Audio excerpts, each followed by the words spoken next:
quien nos ha acompañado otras semanas aquí en Radio Panamá. Voy a presentar a esta hora a Asaya NG, ¿es así? Sí, es correcto. Buenos días, bienvenido. Buen día. ¿El nombre viene de...? Es hebreo, Okay. Y en su momento mi mamá le gustaba el basquetbolista Asaya Thomas. Y Mire. de ahí viene el nombre. Isaías.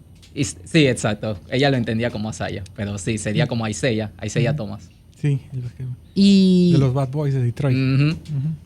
¿Pero tiene alguna ascendencia asiática, ascendencia Sí, europea? mi familia. Mis dos abuelos son NG es un Chan. apellido. Sí, NG Chan, ambos. Bienvenido. Y a su vez nos acompaña también a esta hora de la mañana quien presentaremos en breve, pero me confirma su nombre, por favor. Abdiel Wong. Abdiel Wong. Ambos son egresados de la Universidad Interamericana de Puerto Rico. Correcto, sí, somos Interpanamá. egresados. Sí. ¿De qué se graduaron? Cuéntenos. Yo me gradué ya en julio del 2023, si no me equivoco, como licenciado en desarrollo y programación de videojuegos.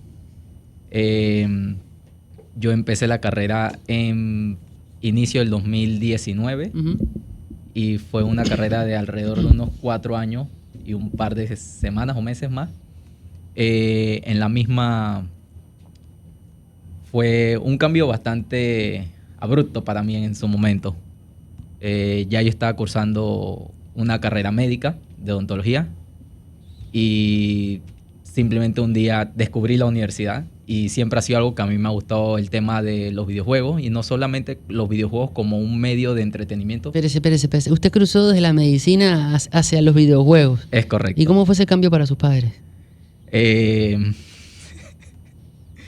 Creo que no estaban preparados para un cambio tan abrupto. Me imagino. Siempre se vio que me han gustado los videojuegos, pero creo que ellos no esperan que un día en unas vacaciones dijera, voy a hacer el brinco. Y Me voy, papá, voy a ser doctor. Y un día, otro día llegó, papá, voy a ser licenciado en videojuegos. ¿Qué pasó? ¿Que no te sentías a gusto con la medicina? Con la odontología, Okay. aún me sigue gustando. Okay. Aún tengo muchas amistades que están dentro del mundo y aún me mantengo bastante actualizado con el mismo. Pero un día simplemente uno deja como de sentir, digamos, ese llamado, esa chispa, pues. ¿Qué pasa cuando brincas de una profesión que es más tradicional? Porque eso pasa en muchísimas familias. Cuando pasas de una profesión más, o de unos estudios más, para una profesión más tradicional, a estudios a una profesión mucho más moderna, mucho más liberal, mucho disruptiva. ¿Cómo es esa reacción familiar y cómo es la reacción del entorno? Creo que dependerá mucho de cómo maneja cada familia sus sentimientos, pero en el caso mío hubo apoyo. No están quizás 100% de acuerdo, porque obviamente es como uno ve quizás unas carreras médicas, las tendrán quizás en un estándar más alto o lo verán de una mejor manera, pero siempre he sentido que esto siempre fue lo mío, pues el área no solo necesariamente los videojuegos, como sino el área tecnológica, pues, ya que es algo que siempre he aprendido a través de mi padre, que siempre ha estado metido en cosas tecnológicas, pero sí, igual ellos no se lo esperaban, porque de niño sí siempre dije que no, yo quiero odontología, me gusta ir al odontólogo, eso de poner los frenos, la limpieza, el flúor y todo eso, pero sí,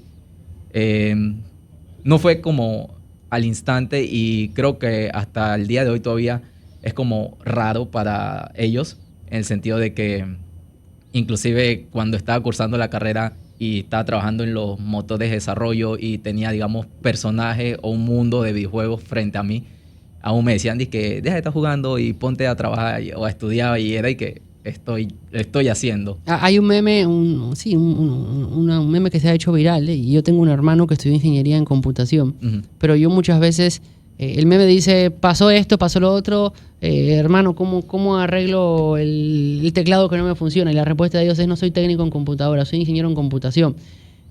Es un meme, es un chiste, pero que muchas veces los padres o las personas que no están adeptos a ese tipo de nuevas carreras, lo hacen y lo están buscando. ¿Cómo fue esa llegada a la Universidad Interamericana de Puerto Rico al momento de decir, yo voy a estudiar la licenciatura en videojuegos? Estaba bastante impresionado con la manera en la que se maneja la universidad, de que yo pasé en varias universidades y muchas universidades siempre tienen ese aspecto como de... Se siente esa sensación como de un negocio antes que un ámbito para educar, pues. Y en la universidad sí sentí como que la prioridad siempre fue primero la educación, la preparación del estudiante, antes que ser un negocio como tal, pues. Y eso se ve reflejado en cómo el trato a los estudiantes, cómo nos tienen los equipos. Yo estudié durante un periodo también que el periodo de pandemia, que muchas universidades o nadie en el mundo estaba preparado para una situación de esta manera. Y la universidad inclusive las semanas antes nos dieron como charlas para prepararnos, y cuando nos encerraron, ellos nunca dejamos nuestro estudio, siempre nos mantuvimos en línea, los docentes estaban preparados a través de distintas plataformas y todo, o sea, fue súper llevadero, no hubo ningún tipo de interrupción durante las mismas enseñanzas en las clases. Los docentes tenían mucho material para estar preparados, ya sea en tableros y cosas así virtuales, y creo que ayuda bastante que los docentes entienden un poco este tema digital y están mejor preparados para estas situaciones. ¿Cómo es la vida después de egresar? Bueno, después que yo egresé, ya yo había metido algunos currículum en algunas empresas que había visto cuando estaba buscando para mi práctica profesional con la universidad. Y luego de ser egresado, una de estas empresas me llamó. Y actualmente ya tengo 2 años y casi 6 meses con ellos, trabajando aquí en Panamá en el área de desarrollo de videojuegos. Es decir, que hay mercado en Panamá para poder desarrollarse en esta área. Sí, existe un mercado. Abdiel, sí. No, disculpe, sí. Cele. No, adelante. Que no sea muy visible, okay. es otro tema, pero sí existe un mercado aquí. Abdiel Wong también está con nosotros, es egresado de la Universidad Interamericana de Puerto Rico, Interpanamá. ¿Cómo fue su proceso? ¿Fue como Asaya, que llegó, estaba estudiando medicina y después dijo, quiero estudiar videojuegos? Bueno, primero que nada, nuevamente buenos días. Un gusto estar aquí con ustedes. Muchas gracias por la invitación. La verdad que fue casi un proceso igual, ya que entramos juntos, de hecho, la misma promoción. Yo comencé primero estudiando ingeniería industrial, pero al primer cuatrimestre que había terminado, yo decía como que esto no es lo mío, como que no me sentía tan inspirado más que nada. Ahí fue donde mi mamá que me dijo que, mira, está esta universidad, está la licenciatura de Diseño y Desarrollo de Videojuegos, y me dijo que ¿por qué no te metes?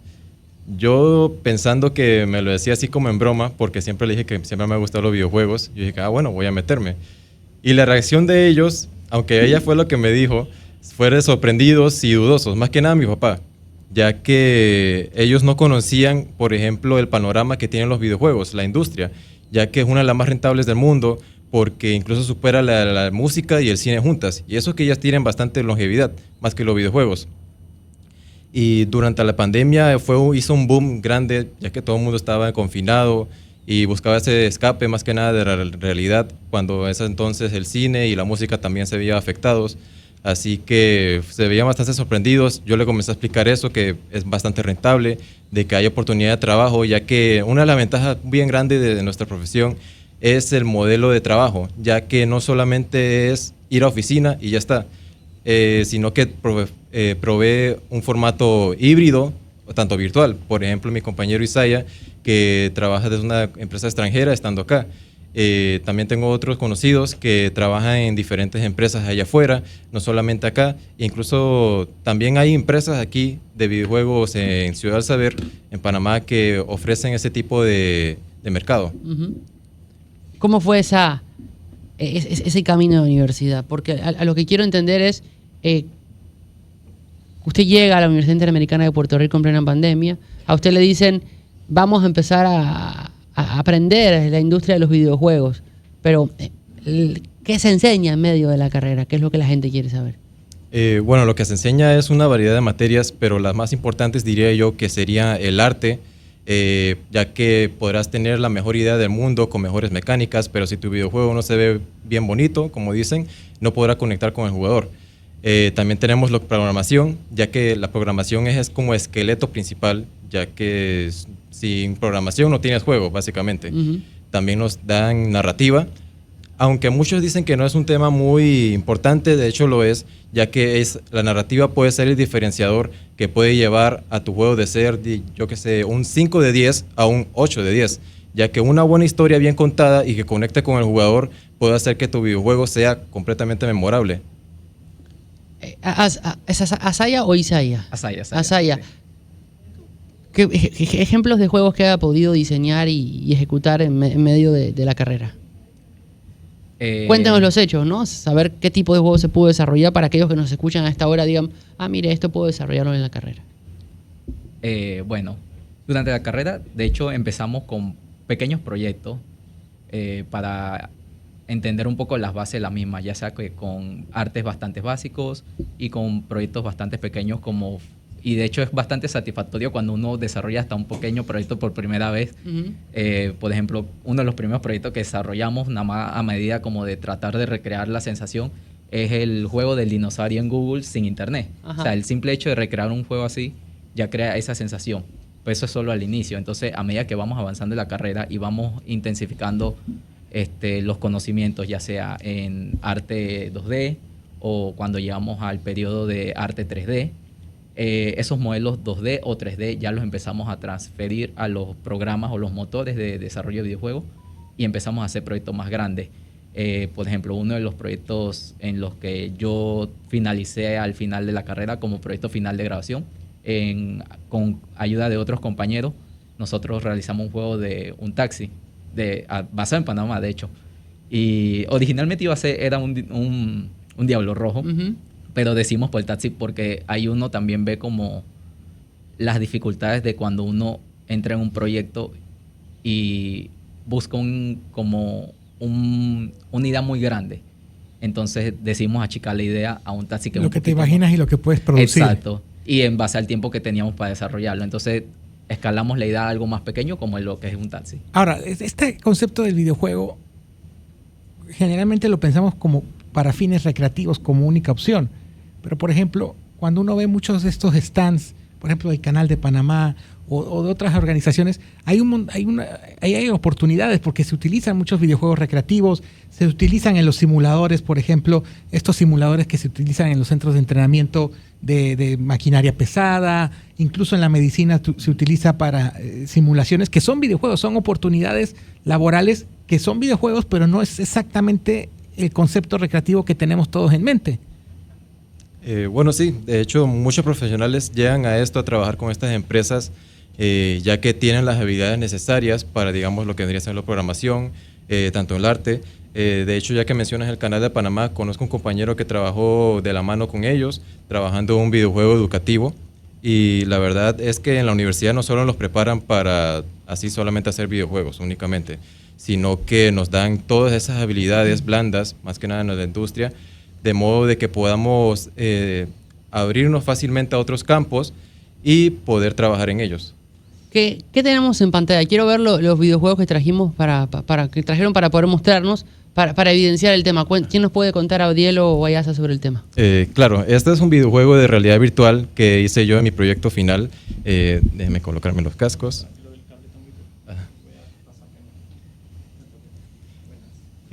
Bueno, en este juego de realidad virtual... el profesor José Gracia lo está acompañando en esta jornada. Los apoyo después de que se gradúen también. Él los apoya, le traduzco porque está fuera del micrófono, él dice que los apoya después que se gradúen. Adelante, Abdiel.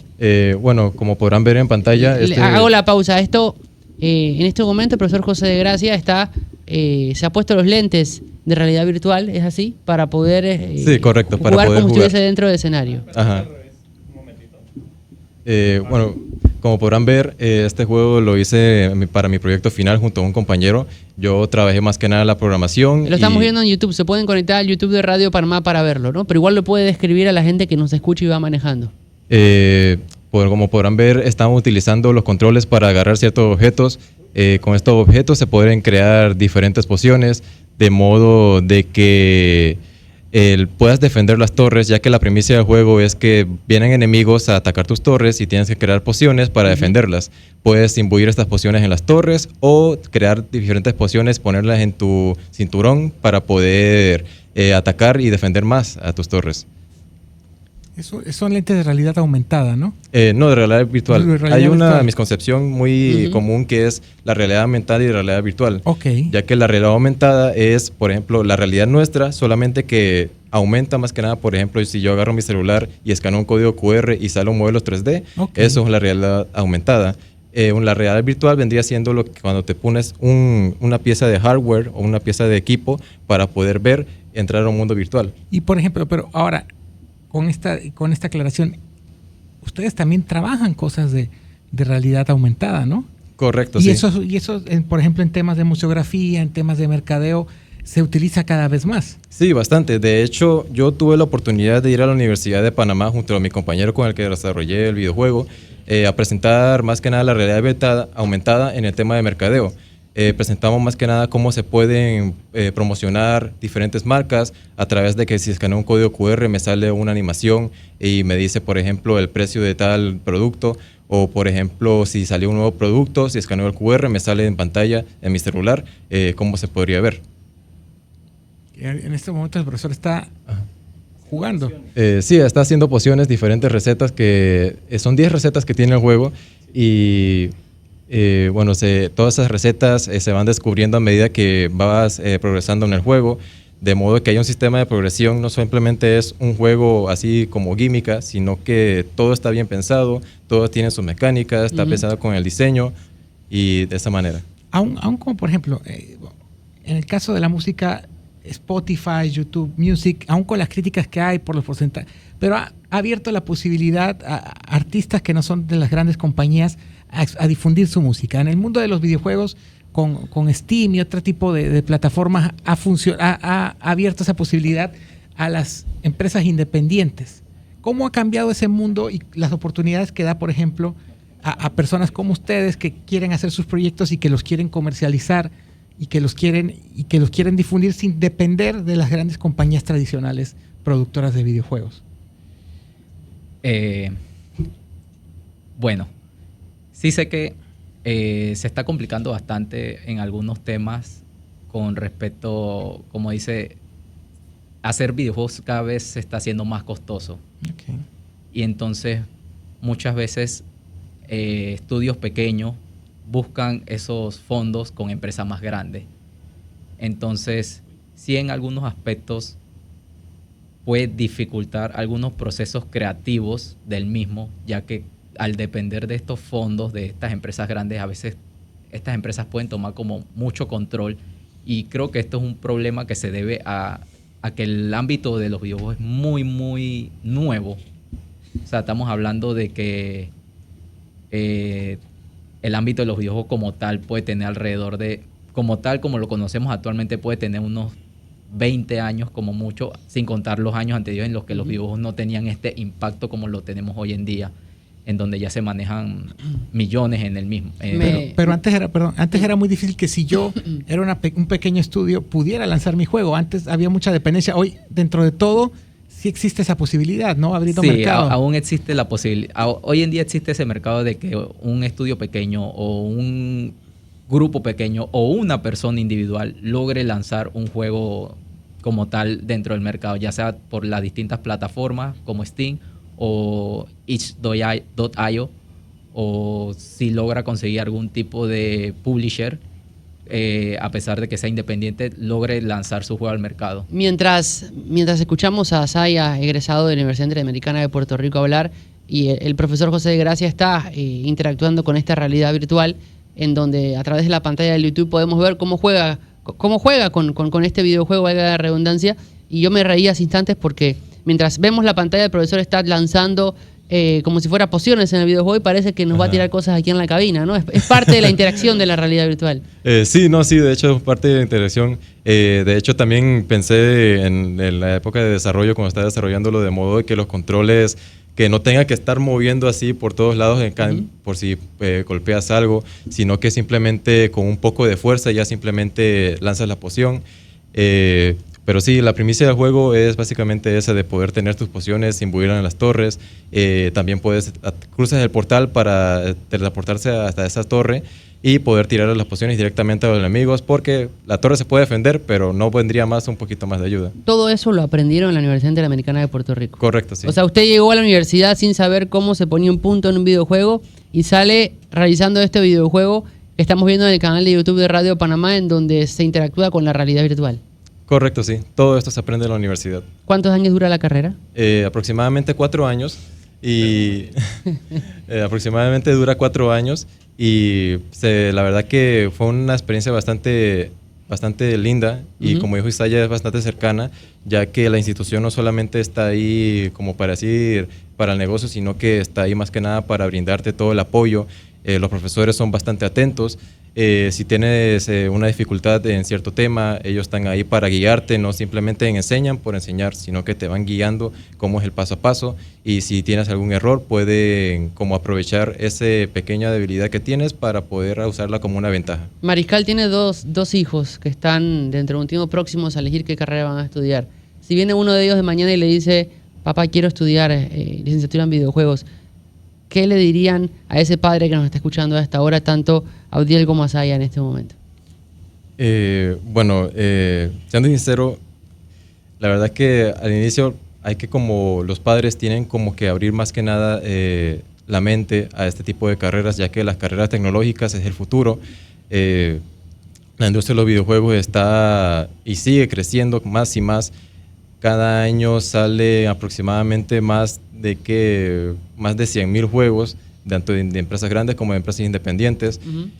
A lo que cabe recalcar también, que ahora que mencionabas así lo de estudios pequeños, justamente un estudio pequeño ganó el juego del año el año pasado, que fue un estudio pequeño que se separó. Fueron varios empleados que se separaron de una empresa grande.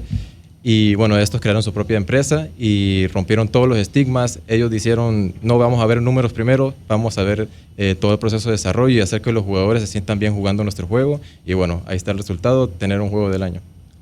Asaya. Creo que uno de los más importantes es que no tengan miedo. Pueden buscar orientación, pueden consultar también con la universidad, con los docentes, inclusive si en la universidad me llegaran a llamar para dar mi experiencia o algún seminario o algo, yo estaría dispuesto para que ellos escuchen de primera mano de que este es un mundo nuevo en el que está creciendo muy, muy rápido. Creo que nadie estaba preparado para el crecimiento tan exponencial que ha tenido en los últimos años, y que existe un mercado y que tiene un potencial dentro de la industria, y creo que inclusive dentro de Panamá, donde ya se han creado ya se está creando las organizaciones y todo, otras personas como nosotros que están dentro del área de videojuegos ya nos estamos organizando, y creo que no solo hay que pensar en los videojuegos como alguien que se sienta a hacer jueguitos, pues, por decirlo de esa manera. Creo que abarca todo un mundo como lo hace en el cine, porque hacer un videojuego no simplemente es yo sentarme en una computadora a desarrollar. También tenemos personas de arte, músicos, artistas conceptuales, director de videojuegos, productores. Todo lo que conlleva hacer un videojuego es algo enorme, inclusive hasta para un estudio pequeño, para que entiendan que no lo vean solo como un medio de entretenimiento. También existe un mundo más allá, fuera del entretenimiento, como se ha mencionado, ya sea para la educación, simuladores, y etcétera, pues. O sea, creo que hay un mercado más grande, y no lo vean solo como hacer juegos. O sea, hay mucho más que solo hacer juegos, o inclusive el mismo juego puede tener ya el mensaje, o sea, puede ser divertido y a la vez educacional. Abdiel, Asaya NG, gracias, y Abdiel Bon, gracias por acompañarnos esta mañana. Lo que estamos viendo en pantalla ahora es al profesor José de Gracia jugando con la realidad virtual, jugando este videojuego creado por estudiantes de la Universidad Interamericana de Puerto Rico, Interpanamá. Y estamos viendo la nueva era de la comunicación, la nueva era de la radio, con la nueva era de los estudiantes que día a día pueden aprender de nuevas oportunidades, de nuevas carreras, y en este caso, gracias a la Universidad Interamericana de Puerto Rico por abrirnos las puertas de la universidad para poder conocer estos detalles, y obviamente gracias a ustedes por estar esta mañana con nosotros.